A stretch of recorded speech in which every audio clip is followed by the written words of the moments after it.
धार्मिक स्थानों को फिर ऊंचा ले जा रहे हो चल रहा है।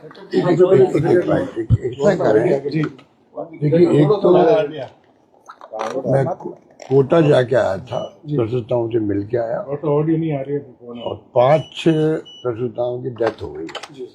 मैं उसको बहुत गंभीर घटना मानता हूँ कि हजारों प्रसूताएं जाती डिलीवरी के लिए अस्पताल, वहाँ पे अगर मौतें हो जाए या इन्फेक्शन हो जाए और उसके कारण से अगर मान लीजिए उनकी किडनी फेल हो गई है, भगवान करे वापस रिवाइव हो जाए, वरना वो जिंदगी भर के लिए तो डायलिसिस और या किडनी ट्रांसप्लांट, ये स्थिति बनी हुई है। हकीकत में ये बीकानेर में ही खबर आने लगी, जोधपुर से 8 प्रसूताओं की जो कल खबर आई है, तो आज मैं भी जा रहा हूँ वहाँ पर एम्स के अंदर भी पावटा के अंदर। सवाल ये नहीं कि आज मैंने पढ़ा स्टेटमेंट कि ये जो है कोटा की तरह की स्थिति नहीं है जी। तो कोटा की स्थिति हमें तो मालूम नहीं। जो सरकार बताए कोटा में कोई इन्फेक्शन हुआ या ओटी में कुछ गड़बड़ हुई, दवाई में कुछ गड़बड़ हुई, तो हमें क्या पता। तो पहले आप कैसे कह सकते हो कि ये कोटा की तरह की घटना नहीं है। या तो स्पष्ट करे कोटा की घटना क्या थी, तो मालूम पड़े पब्लिक को भाई कि कोटा की घटना अलग थी, यहाँ की घटना अलग है, यहाँ के कारण अलग है। तो ये इस प्रकार के स्टेटमेंट देना मैं समझता हूँ उचित नहीं है।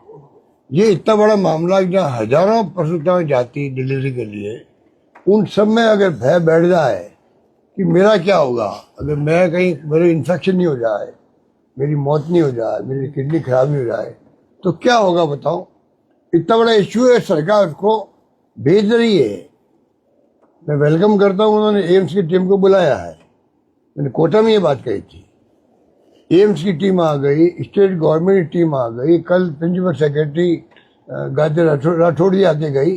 अच्छी बात है, कम से कम ध्यान सरकार का गया है। पर मैं ये कहना चाहता हूँ, आज 4 मई को भर्ती हुई थी कोटा के अंदर, 9 मई को भर्ती हुई थी, आज कितना टाइम हो गया, 1.5 महीने ज़्यादा हो गया लगभग। उसके अंदर आप बताने की स्थिति में नहीं हो, तो लोगों में चिंता व्याप्त है। सरकार को टॉप प्रायोरिटी देनी चाहिए इनको, क्योंकि हजारों लाखों प्रसूताएं पर डे जा रही है वहाँ पर अस्पतालों के अंदर, क्या बीतरी होगी उनके ऊपर। ये बहुत गंभीर मामला है, जो सरकार की लापरवाही को पब्लिक बर्दाश्त नहीं करेगी, हम भी बर्दाश्त नहीं करेंगे। हमें और ज्यादा कदम उठाने पड़ेंगे संघर्ष करने के। स्वास्थ्य मंत्री बयान भी ऐसे दे रहे हैं। अब स्वास्थ्य मंत्री जी के बयान तो जब से बने हैं तब से उनके बयान लीक से हटके आ रहे हैं, और वो बहुत अच्छे मंत्री के रूप में उनकी पहचान थी। पिछली गवर्नमेंट में जब वसुंधरा जी थी तो उनकी अच्छी पहचान थी मंत्री के रूप में। इस बार पता नहीं कौन सा ग्रह लग गया उनको, पता नहीं वो जो बयान देते हैं वो उल्टे ही पढ़ रहे हैं। वो चिरंजीवी योजना के बारे में बयान जो दिया, तो मैंने भी उनको कहा जब वो मुझसे मिलने आए थे अस्पताल के अंदर, तो मैंने कहा आपने ये बयान दिया गलत है। ये गरीब अमीर सबके लिए स्कीम है चिरंजीवी योजना। हिंदुस्तान में एकमात्र राजस्थान राज्य है जहाँ 90% जनता जुड़ चुकी है, क्योंकि ये सबके लिए योजना है। बाकी जो प्रधानमंत्री जी की जो योजना है, क्या नाम उसका, आयुष्मान भारत, ये लोग गुमराह करने वाली योजना है। 5 लाख की बात तो ये अलग बात है। उसके अलावा भी जो है ये लोग जो है ये SECC एक सर्वे हुआ था मनमोहन सिंह के वक्त में, खाली उनके लिए वो योजना है, पूरी पब्लिक के लिए नहीं है। पब्लिक इतनी शरीफ है, गहरे में जाती नहीं है, उनको पता ही नहीं कि सबके लिए योजना नहीं हो। तो आप कल्पना कीजिए क्या बीतरी होगी। हमने सबके लिए ये योजना की है। हमारी योजना हिंदुस्तान में कहीं नहीं है और शायद दुनिया में भी कहीं नहीं है। आज मैं कल आया हूँ उदयपुर से, गया जालोर से आया हूँ जोधपुर। रास्ते भर लोगों के आंखों में आंसू देखे मैंने। एक किस्सा बता रहे थे उनके परिवार में क्या हुआ, किस प्रकार से फ्री इलाज हो गया, 25 लाख का बीमा, क्या लोग उसके बारे में बोलते हैं। पेंशन बुजुर्गों को 3-4 महीने मिल नहीं रही है। ठेला जो था, अरे मैं क्या मुख्यमंत्री मेरी फोटो हटा के आप अपनी फोटो लगा देते, स्कीम बंद क्यों की? ऐसे 50 पॉइंट है, सरकार को समझ में आ नहीं रही बात। नंबर एक बात। दूसरा क्या पूछा आपने? बॉर्डर के इलाके में जो बॉर्डर एरिया में एक तरफा हो रहा है। अगर मान लो नेशनल हाईवे बने थे तो एक लाइन खींच गई थी तो भाई हमें तो 4 लेन बनानी है, 6 लेन बनानी है, तो जो इस लाइन में आएंगे वो सब एनक्रोचमेंट, चाहे बंगला है चाहे दुकान है, चाहे कुछ भी टूटेंगे, तभी सड़कें चौड़ी होगी। किसी को एतराज नहीं होगा। यहाँ पे चुन चुन करके सिर्फ माइनॉरिटी, मुस्लिम माइनॉरिटी के जो दरगाह या मस्जिद है, बल्कि एक गांव तो ऐसा है बड़ा जहाँ हिंदू लोग, भील भी है, दूसरी जाति राय का भी है, वो लोग उसको बनाया, उनकी वहां पे आस्था है उस दरगाह के अंदर। उन्होंने कहा एक मुस्लिम का घर है हमारे गांव के अंदर, बाकी सब हम दूसरे हिंदू लोग रहते हैं, उसको गिरा दिया। तो ये क्या कारण है कि आप चुन चुन करके इस प्रकार की हरकतें कर रहे हो? अमित शाह जी को जवाब देना चाहिए कि क्या आप क्या चाहते हो अल्टीमेटली। तो वो आगे गए बीकानेर, उसके बाद में हरकतें हुई है। कल रात को आए थे डेलीगेट उनके बाड़मेर वालों के, मैंने उनको तसल्ली दी कि आप शांति बनाए रखें। हमने गृह मंत्री जी को टैग किया, मेरा ट्वीट या एक्स, तो मैं उम्मीद करता हूँ कोई उनको जवाब देंगे जनता को। एक बात तो ये रही। लेकिन तीसरी बात जो घटना हुई है कल लखनऊ में हुई है, यूपी में हुई है, 15 बच्चे मर गए, 15 जो डेथ हुई कल, ये घटना ही कोई मामूली नहीं है। क्या हमारी सरकार इंतजार कर रही है कि ऐसी घटना का? मैं सरकार को कहना चाहूंगा, हमने करीब 400-500 करोड़ रुपए खर्च करके जयपुर में कोचिंग हब बना दिया है 140 इंस्टीट्यूशन के लिए। 140 लोगों ने जमा कर दिए पैसे। इस सरकार की बेवकूफी से 100 लोगों ने पैसे वापस ले लिए। हम तो IIT का वहाँ ब्रांच खोलेंगे, वहां पर मजाक बना रखे इन्होंने। IIT को अगर आपको एक यूनिट खोलनी, वहां पर एक नया भवन बना दीजिए उनके लिए। पर जो हमने काम किया कि जो करीब 1 लाख बच्चे तो गोपालपुरा बाईपास में पढ़ रहे होंगे। घटना हो चुकी है दिल्ली में, बच्चे मर चुके हैं पानी के अंदर डूब करके अंडरग्राउंड में। गोपालपुरा में गैस से 25-30 बच्चे घायल हो गए। तो क्या सरकार इंतजार कर रही है कि यूपी की तरह घटना यहाँ पर हो? क्या चाहती है सरकार? क्यों उसको बंद कर रखा है? बड़ी बड़ी बिल्डिंग टूट जाएगी, लाइब्रेरी भी है उसके अंदर, सारी सुविधाएं हैं, फूड कोर्ट भी है बच्चों के लिए, अच्छे माहौल में बच्चे पढ़ सकते हैं, अच्छा माहौल उनको मिलेगा सब तरह से। समझ के परे है कि क्यों इस प्रकार की हरकतें कर रही है। हरकतें मानी कर रही है। रात जो तुम्हें 4 अस्पताल बिल्डिंग खड़ी पड़ी है, सुमेर पब्लिक लाइब्रेरी की बिल्डिंग बन चुकी है, वहां पड़ी है, स्पोर्ट इंस्टीट्यूट पड़ा हुआ है। मैंने मुख्यमंत्री खुद को रिक्वेस्ट करी टेलीफोन से बात करके, जब मेरी बर्थडे पे बात हो रही थी, मैंने कहा श्रीमान जी आप आइए, हम स्वागत करेंगे आपका वहाँ, आप इनका क्यों नहीं फिजा काट देते हो? कि नहीं मैं जल्दी करूंगा, वो जल्दी आज तक नहीं आई है। कल मुझे किसान मिले, 2025 का मुआवजा अभी तक नहीं मिला उन किसानों को। पहले 23-24 का रुका हुआ था। ये आपके लूनी के जो हमारे मंत्री महोदय है, इनके क्षेत्र का ही था वो, और भी कई जगह से शिकायत आ रही थी, पर सरकार मुआवजा टाइम पे दे नहीं पा रही है। और तमाम डिपार्टमेंट के जो है, तमाम डिपार्टमेंट के पेमेंट रुके पड़े हैं। सरकार को स्पष्ट करना चाहिए कि हमारी फाइनेंशियल स्थिति बहुत ही नाजुक है, हम पेमेंट नहीं कर पाएंगे 6 महीना साल भर। कुछ तो कहे, सारे डिपार्टमेंट में पेमेंट 2 करोड़ रुपए के चेक नहीं कट रहे हैं। तो डबल इंजन सरकार, ऐसी स्थिति आ गई है। डबल इंजन सरकार की ये स्थिति है। डबल इंजन सरकार है, दिल्ली में इनकी खुद की सरकार है, इनको एक्स्ट्रा इमदाद मिल सकती है, मिल भी रही होगी, पर मैनेजमेंट ऐसा बकवास कर दिया है, कोई डिपार्टमेंट का पेमेंट नहीं, कोई डिपार्टमेंट का। बर्बाद हो गए लोग, बात दुखी हो गए। समझ नहीं पा रहे। पेंशन टाइम पे नहीं मिलती इनको, कुछ नहीं हो रहा है, मतलब ये स्थिति बनी। सरकार यूसीसी ला रही है, यूसीसी का कमेटी का गठन कर दिया, और अब वो जो है यूसीसी ला रही समानता का कानून। कल जो है महाराष्ट्र एक हमने गंगानगर हनुमानगढ़ के अंदर और भी कई जगह गेहूं की खरीदनी हो रही है, वहाँ हड़तालें चल रही है, लोग दुखी है, बारदाना नहीं आ रहा है, जो टारगेट फिक्स करते वो पूरा खरीद भी नहीं पा रही सरकार उनको। और टाइम जो है पहले 30 जून तक का होता था खरीदारी का, इस बार 31 मई कर दिया। उसके कारण से अब बार बार आगे बढ़ा रहे हैं। और 30 जून भी आ जाएगा सर तो किसान बर्बाद हो रहा है राजस्थान का, ये मैं कहना चाहूँगा। सर एक शेखावत ने यहाँ पर बयान दिया है, पानी का संकट जोधपुर के अंदर, उसकी मजाक उड़ा दी मंत्री जी ने खुद नहीं। मतलब जो हमने राजीव गांधी आए थे जोधपुर में, आपकी नई पीढ़ी को नहीं मालूम होगा, पुरानी पीढ़ी को मालूम है किस प्रकार से, ये खड़े मलकानी जी इनको मालूम होगा किस प्रकार से स्टेडियम ग्राउंड में मीटिंग में मैंने अनाउंस करवाया था। पीछे पड़ के मैंने वो काम पूरा करवाया। कोई 100 बार मैं गया हूँ बॉर्डर पर, वहाँ से 200 किलोमीटर लाइन पे अब आ रही है पानी, नहर बन करके 6 जगह पंप स्टेशन थे, और तीसरा फेरी मैंने अभी 14 लाख रुपए मंजूर किए है, बजाय इसके कि आप जो है आप वो कोई फॉरेन फंडिंग होने वाली थी, देरी हो रही थी, मैंने स्टेट गवर्नमेंट फंडिंग से सैंक्शन कर दिया। वो काम सरकार बदल के पूरा नहीं करवा पा रहे, घर घर में तकलीफ हो रही पानी की, और ये मजाक उड़ा रहे पानी का भी, सप्लाई ढंग से हो नहीं पा रही इनसे। अरे हमने तो ट्रेन से पानी मंगाया जोधपुर के अंदर इमरजेंसी, इनको पता नहीं, मंत्री खुद को नहीं मालूम है। मणई से मताने से पानी ट्रेन इमरजेंसी स्कीम बनी थी, पाइपलाइन रंसी गांव से पाइप बिछवाए, स्टील अथॉरिटी ऑफ इंडिया से बड़े बड़े पाइप आए थे, जब जाके यहाँ पानी पहुंचा जोधपुर में, और पानी पिलाया जोधपुर को, ट्रेनों से पानी आया है।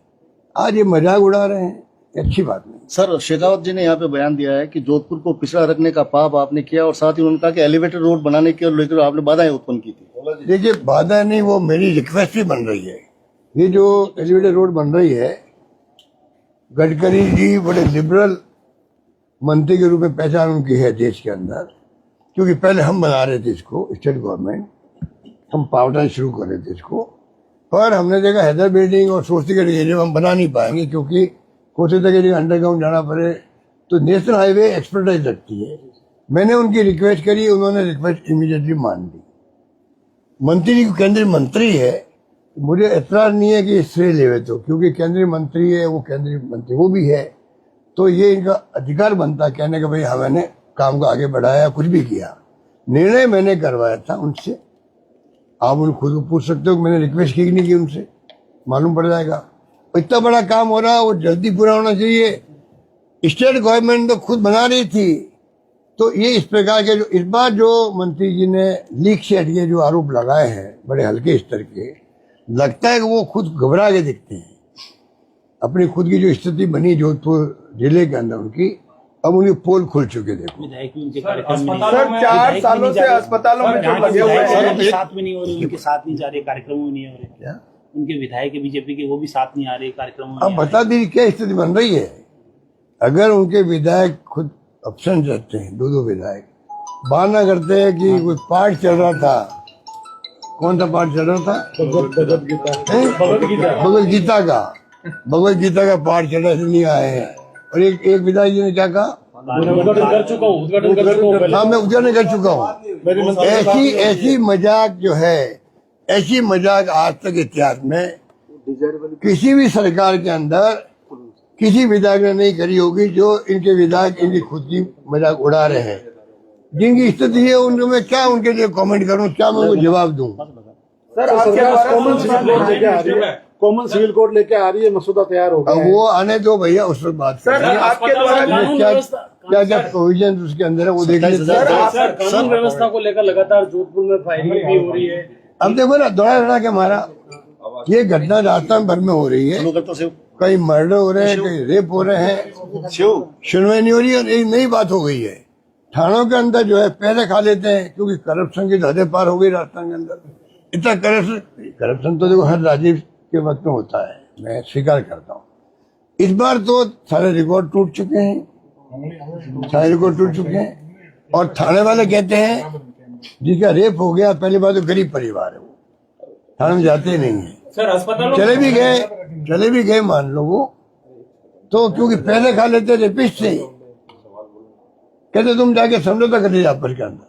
क्या मजाक है ये सर, स्थिति बड़ी नाजुक है। अस्पताल बनाए गए हैं, वित्तीय स्वीकृति नहीं दे रहे हैं। आपके द्वारा जो अस्पताल बनाए गए, जो सैटेलाइट किए गए ना, उनमें पद तो भर दी गए, लेकिन वित्तीय स्वीकृति नहीं दे रहे हैं पैसों के लिए जो है। भैया मैं बोल चुका हूँ पॉइंट, अभी वो बिल्डिंग अभी खड़ी है, ना इक्विपमेंट है ना डॉक्टर वहाँ पर है, हाँ सर, सप्लाई सर, सरकार अभी मैं सर शेखावत जी ने एक और आरोप लगाया था सर शेखावत जी ने एक आरोप और लगाया था कि हमने 27,000 करोड़ रुपए दिए, लेकिन जानबूझकर राजनीतिक द्वेष के चलते जो है पानी के जो है कनेक्शन नहीं दिए गए, उसमें झांककर घोटाला किया गया। एक बात है, देखो इन बात जब तक आप आंकड़े नहीं दो भाई हमने ये दिए थे, इसमें ये खर्च हुए, इसके खर्च नहीं हुए, तब तक कोई स्वीकार भी नहीं करेगा। और ऐसे आरोप तो वेग आरोप है, मतलब में कोई दम नहीं होता है। उनको पूछो भाई हिंदुस्तान भर में आप तो मंत्री थे, विभाग इम्पोर्टेंट था आपका, हमें खुशी हुई, मैंने प्रधानमंत्री मोदी जी को कहा मीटिंग के अंदर, ये आपने अच्छा काम किया कि आपने ये नया विभाग को इस रूप में इम्पोर्टेंस दी है। तो आप बताइए हमारी कितनी बड़ी रुचि होगी। अब क्यों नहीं काम कर रही है? अगर हमारी सरकार के वक्त में काम कम हुआ, अब क्यों नहीं काम कर पा रही? अब तो इनकी सरकार है, क्यों नहीं काम कर पा रही? दूसरा, इनको चाहिए सब राज्यों के हिसाब दे, कहाँ पर कितना पैसा पहुंचा है, कहाँ मैंने एक्स्ट्रा मदद करी है। ERCP में जो व्यक्ति झूठ बोल सकता है, प्रधानमंत्री के मुंह से हमने टेप सुना दिया, इनको प्रधानमंत्री ने 3 बार बोला, 2 बार बोला राजस्थान में, ERCP को हम राष्ट्रीय परियोजना घोषित करेंगे। और ये खड़े होकर बोल के मीटिंग के अंदर, ऐसा कोई हो तो मैं पता नहीं क्या बोला, इस्तीफा दे दूंगा या क्या बोलूंगा पता नहीं, ये बोल गए बाबा, मुझे याद नहीं, पर कुछ बोले थे खड़े होके जयपुर की मीटिंग के अंदर। तो इनको पता ही नहीं है, जो प्राइम मिनिस्टर की कही हुई बात है आप नहीं स्वीकार कर पा रहे हो या पूरा नहीं कर पा रहे हो, अलग बात है। आपका भाई ये हमारी मजबूरी थी, बोल गए, तो इसमें ये अड़चन आ रही है, ये नियम नहीं कहते, कुछ भी बोलो।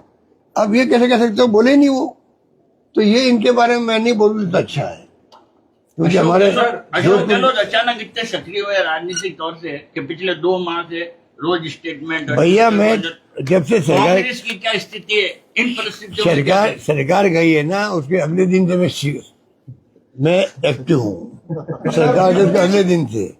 और ये बात तो, ये आरोप तो आप जैसे दोस्त लोग हैं वो शुरू से लगाते आ रहे हैं। मैं तो बात सुनो, मैं बात शुरू मैं ही नहीं बात सुनिए, मैं सबको सलाह दूंगा जो बहुत सीनियर नेता उनको पूरी एक्टिव रहे, वो एक्टिव रहे, आपस में कंपटीशन करें हम सब आपस के अंदर, जिससे कि सबकी हेल्थ अच्छी रहे। स्वास्थ्य अच्छा रखने के लिए जरूरी है कि आदमी एक्टिव रहना चाहिए। और पब्लिक में जिंदगी निकाल दी है, अगर हम पब्लिक में नहीं जाए तो बीमार पड़ जाते हैं। घर बैठे बैठे क्या करे आदमी? तो चाहे रिटायर्ड ब्यूरोक्रेट हो, चाहे रिटायर्ड क्या कोई भी नौकरी वाला हो, 60 साल का इंतजार नहीं करे, वो 70, 80, 90, 100 तक प्रयास करता रहे काम करने का, हेल्थ अच्छी रहेगी। सर ऑपरेशन लोटस गहलोत सरकार, अब चौथी बार गहलोत सरकार तो देखो 3 बार भी कम तो नहीं होता है, बाकी तो हाईकमान जाने कि किसको क्या फैसला करना, ये काम मेरा नहीं है। सर राजस्थान में भी ऑपरेशन लोटस चल रहा है क्या सर वापस? अब भैया मेरे मुंह से मत करवाओ, ये सरकार डेमोक्रेसी खत्म कर रही है। बंगाल में 80 में से 60 MLA अलग, 28 में से 20 MP गायब, कल 6 MP चले गए। ये तो राजस्थान की बात, घोड़े और गधे और भैंस और बकरी जैसे बिकते हैं, उस प्रकार MP बिकने लग गए हैं देश के अंदर, और MLA बिकने लग गए हैं। इस कारण से ये सब नौबत आ रही है, ये बर्बाद कर देंगे डेमोक्रेसी को। अगर पब्लिक नहीं चाहती, अभी भी युवा पीढ़ी आगे नहीं आई, तो पता नहीं देश का भविष्य क्या होगा, मैं कह सकता हूँ। राजस्थान के परिप्रेक्ष्य में बताओ सर, राजस्थान के। और राहुल गांधी जी ने जो संविधान की बचाने की जो कैंपेन शुरू करी है, वो जो कोटा में प्रोग्राम हुआ था उसी का पार्ट था। बच्चों पे क्या बीत रही है एग्जाम को लेकर, नीट को लेकर के, क्या सरकार पैसा वसूल कर रही है और कितना खर्च कर रही है, सारे आंकड़े में प्रस्तुत करी। पूरे देश के नौजवान मालूम पड़ गया, इतना पैसा रेवेन्यू आ रहा है इनका बच्चों से, इतना इनका बजट है शिक्षा का। अब बताइए इससे बड़ी शर्म की बात क्या होगी? कोपरा से क्या होगा सर? कोपरा पार्टी कर रही है सर एक आपका ट्वीट आया सर, आपका एक ट्वीट आया सर आपका एक ट्वीट आया था जिसमें RSS को लेकर एक वीडियो जारी हुआ था कार्यकर्ता। ठीक सर, थैंक यू। 2 दिन लोग आज